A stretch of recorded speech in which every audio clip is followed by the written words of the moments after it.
Hello, my name is Michelle Stead and I'll be giving you a lecture this week. Our topic is on music as commodity. So in this screencast we'll be thinking specifically about the fundamental connection between music and money. We'll start by thinking about what capitalism is, and then we'll move to the implications of capitalism on music. We'll think about this through the theories offered by Theodor Adorno and Jacques Attali. And then we'll think a little bit about the implications of this for you and your own practice. So I want to start by thinking about what capitalism is. And this will change depending on who you speak to, but for the benefit of our lecture, Rogers, for example, says that capitalism is a form of social organisation, a system that organises the production, distribution and exchange of goods on the basis of private property with a view to realising profit and therefore increasing wealth.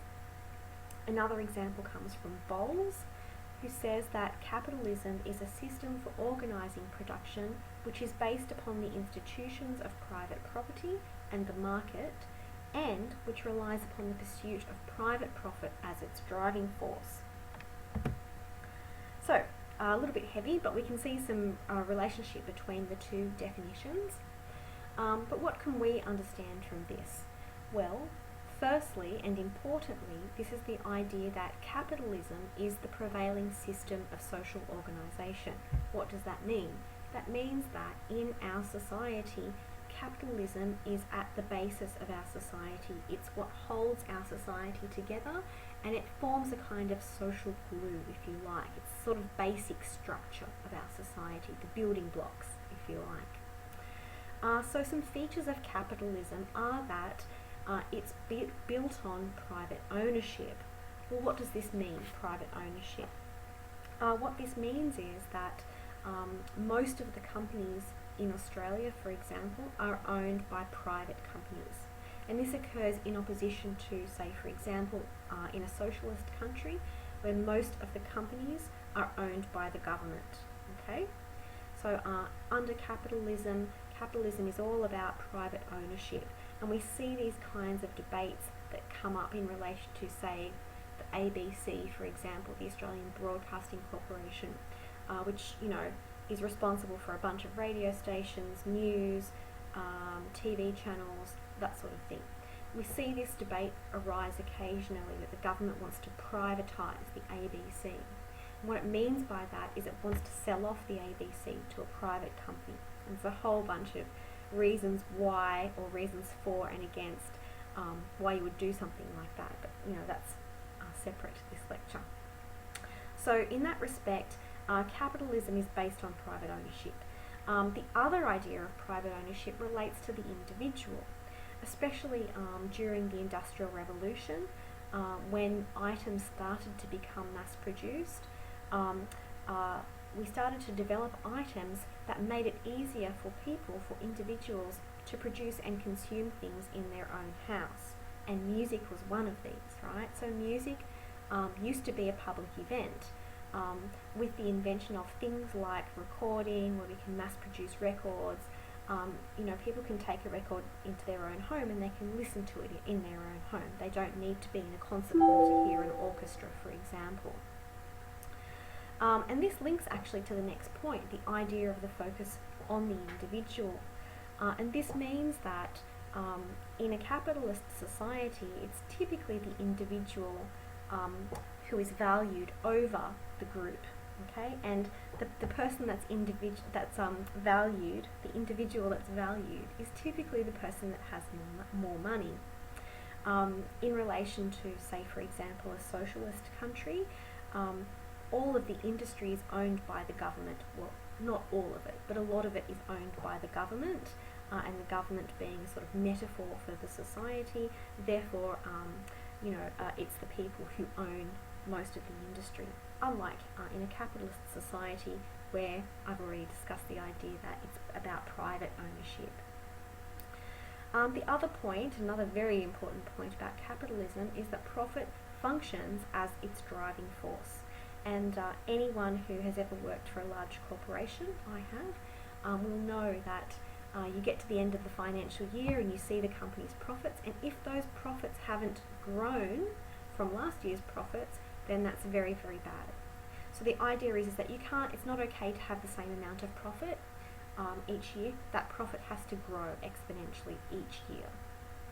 And that's how capitalism grows as well. And this also means that money becomes a system of value, so that everything in capitalism has a monetary value. And I know we don't like to think about things like that, but everything has a monetary value, and we can think about that in relation to things like healthcare. We're often bombarded by messages in our media about how much our public healthcare system costs us. So we quantify the value of people's health. We also quantify the value of people, really. When we think about debates like the asylum seeker debate, one of the negatives for keeping asylum seekers is to do with how much it costs our country. So we really do value everything based on how much it's worth, and we don't like to think about that part of it, but that is part of capitalism. And lastly, something that we all do is we participate in the production and consumption of goods and services, i.e. commodities, which you'll note is in the title of this lecture, Music as a Commodity. And that means that as musicians, we all participate in the production and consumption of music, and in this instance we're framing music as a commodity, which it is. So in relation to capitalism and music then, what I want you to really try and think about is this taken for granted relationship between music and money. What I mean by that is it's almost invisible, the relationship between music and money, because it's so taken for granted, it's so embedded in our kind of conceptions of how music functions. But this functions as a source of tension, and it's also a contradiction in the ways in which we think about music. But I'll come back to that idea a bit later. So as Timothy Taylor points out from the reading this week, he says that for the most part of our existence, music was something that we did. And what he means by this is that music was an activity. It was something that we did. We participated in music. And music was a profession. It was for specialist, trained people who did music as a job. Okay? Music was not something that we purchased, owned, or consumed. Okay? And that's the part that we tend to take for granted. It's sort of like assumed that we can purchase music, we can own it, we can possess it, but that idea is a relatively new idea in the history of music. Music was predominantly an activity, and it was predominantly a specialist profession. Okay? That's an important point. And this means that as Taylor points out, that the commodification of music is actually a relatively new idea, and it was an idea that was relatively slow to be taken up. So the real kind of driving elements of music and money haven't really taken hold until fairly recently in our history. And we'll talk about that. So to return to this idea of selling a service, what I really want to think about is the idea that for us, we take for granted that music is an object, something that we buy and sell. But historically, music was a service. It was something we did. And it was something we did in particular contexts with particular skills. Okay? And there's an argument to be made that these skills are sort of being diffused now, that anyone and everyone can be a musician. Historically, that wasn't the case. So employment opportunities really kind of dictated the way that music functioned. So for example, within the context of the church, this was one place of employment that composers could earn money from making music. Early in our history, this music played a very important function, liturgical function, and then it sort of evolved into kind of songs for the congregation, psalms and things like that. Bach is a very good example of a composer who was employed within the context of the church, And it's a well-known fact that Bach was not happy about the amount of money he received doing that, or his social status. So church musicians had a very, very low social status, not as low as musicians who worked in the court, but church musicians were paid a lot less than most musicians who were employed. The other place of opportunity, place of employment would be the court. You may have heard the term patronage. So this is the idea that a member of the aristocracy, one of the social elites of the world, would employ a musician or a group of musicians to compose music for their personal, whatever they wanted to do. If they were having a dinner party, for example, they might commission a new piece of music, or if they were having some sort of function. An example of a court musician would be Joseph Haydn. He was employed in the courts of Esterhazy, and you can research that if you like on your own. But the point is that he was employed as a specialist. He was paid a little bit more than, say, Bach, for example. He was considered a little bit more prestigious, but he was still of low social standing. Okay, in the courts, musicians held a very low social status in the form of, say, a service staff, like a gardener or a chef or a cleaner. They were considered the staff of the house. And then, of course, more recently, in our history, in the opera house. So the first public opera house opened in 1637 in Venice, and of course, it took a number of years for public music to take off. But this is the idea that music was not for the public. In fact, most of the public did not have access to specialist music. And again, remember, I'm talking about trained musicians who sold their services, who didn't sell an object, right? So the public didn't really have much access to this kind of professional music unless they made it themselves, and they did make it themselves, and we call that folk music. But I'm not talking about that type of music. I'm talking about trained musicians who were employed for their services. So the opera house was perhaps one of the most prestigious places of employment, and you may be familiar with Handel, for example. Handel was employed in an opera house, and his social status was a little bit higher again, but he was, in fact, all composers were subservient to the singers. The singers in the opera houses were the stars of the show. And so this really kind of impacted the types of music that were being made in all three areas, actually, the church, the court, and the opera house. The terms of employment really dictated the types of music that could be composed or even performed. And so we kind of have this idea that, as musicians, we write music to express ourselves, and perhaps that's true. But historically, the idea is that the type of employment really determined the type of music that you could produce, and therefore the type of music that you could hear if you were a member of the public. So money has a direct bearing on the musical output of composers and performers, if you like, and it has a direct bearing on what is possible for listeners to experience. Historically then, music was ephemeral. That means it happens through time, it's fleeting, it's not something that we can hold or touch. And musicians were paid directly for their services. That music was an activity. However, with the invention of the printing press, for example, music starts to, this is the sort of inception of the idea that music becomes a product, because we then can print a musical score, and we can distribute that score as if it would replace the actual music being performed. And people did buy these scores. They were very, very popular, and people, especially the aristocracy, they would buy these scores and have little concerts where people would come and they would sing the music, for example. So this changed the way of music, if you like. Music became something that we can buy, it became something that we can sell, and it became something that we can possess, we can own it. And that was very different to the ways in which music had been conceived previous to that.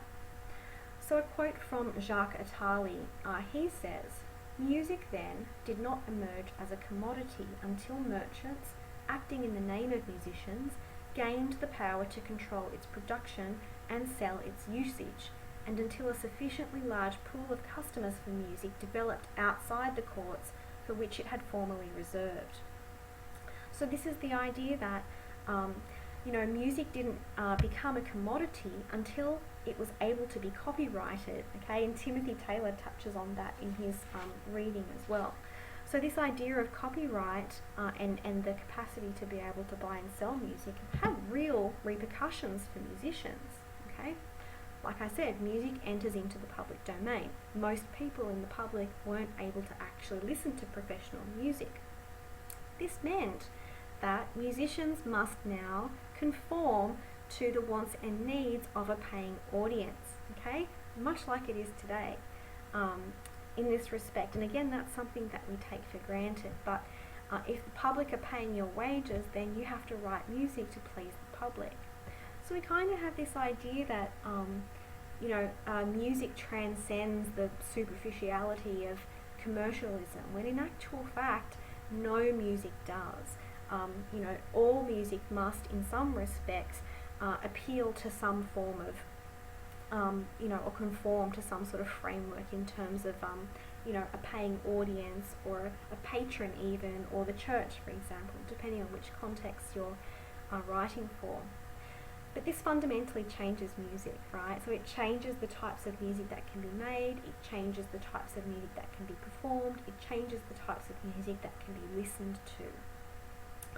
And of course, with the invention of recording technologies, this becomes even more complex. Music almost exclusively enters into the public domain, okay?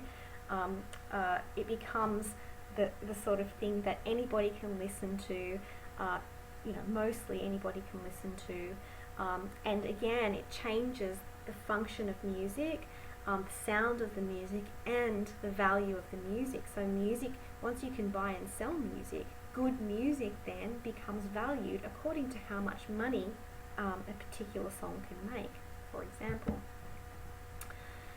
So again, some repercussions for music, and again to quote Atali, for with the appearance of the phonograph record, the relationship between music and money starts to be flaunted, it ceases to be ambiguous and shameful. So he's talking here about, sort of around the invention of jazz, when music became the hit parade. He's referring to the hit parade. When it became, you have big record labels really capitalizing on music. And on that note, a famous theorist by the name of Theodor Adorno, he's a German philosopher, sociologist, cultural theorist. He had some very interesting things to say about popular music, and in an academic context, he was the first person to actually write about popular music. But unfortunately, it wasn't good. He didn't have any good things to say about it. He said that the mass production of popular music led to a decline in quality. So the idea is that popular music with mass production becomes standardized and pseudo-individualized. So what that means is that the shell of the songs are all the same, but you take out these little parts and you can switch them over and you wouldn't know any different, because the shell is all the same, the structure of the music is the same. And he says that the songs are pseudo-individualized. You take a hook and you make it sound like it's something that's unique, but it's actually not unique. When you look at the parts are all interchangeable, you just swap and change parts and the music kind of sounds the same and in the end. And he says that this leads us to a kind of decline in the way in which we hear music. And of course, that basically means that all popular music is bad. And he thinks it's bad because that means that you don't need to be educated in order to appreciate popular music. So remember, I mentioned this idea of the specialist musician, okay? The point about popular music is, and this isn't my idea, this is his idea, obviously. The point about popular music is because it is so popular, because it's on the radio all the time, anybody can do it. Anybody can listen to it, anybody can sing it. To give you an example, my mum is completely tone deaf, Yet if I played something on the radio, I don't know, the Beatles, Yellow Submarine, and I said to her, Mum, point out the chorus in this song, she would be able to identify the chorus in the song. Whereas if I played her, a sonata, and I said to her, Mum, can you identify the different sections in this sonata, she would not be able to do that, because that requires specialist training. You have to be a specialist musician, okay? So you can see that, there's some benefits to Adorno's argument. There are some ideas here which are of value. But at the same time, what it basically leads to is this whole idea that anything that is commercial or anything that, relates to money is bad. And unfortunately, or fortunately, depending on how you look at it, or I would argue that all music relates to money. There is no such thing as music that is independent of money, at least not in our society anyway. So this leads me to my final point in relation to the industry, and I'm just sort of going to leave this for you to think about.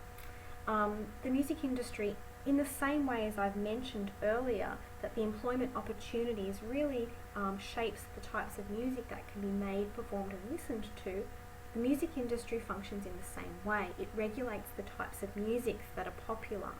And we hear that cliche story of the artist or the band who leaves a record company due to creative differences, i.e.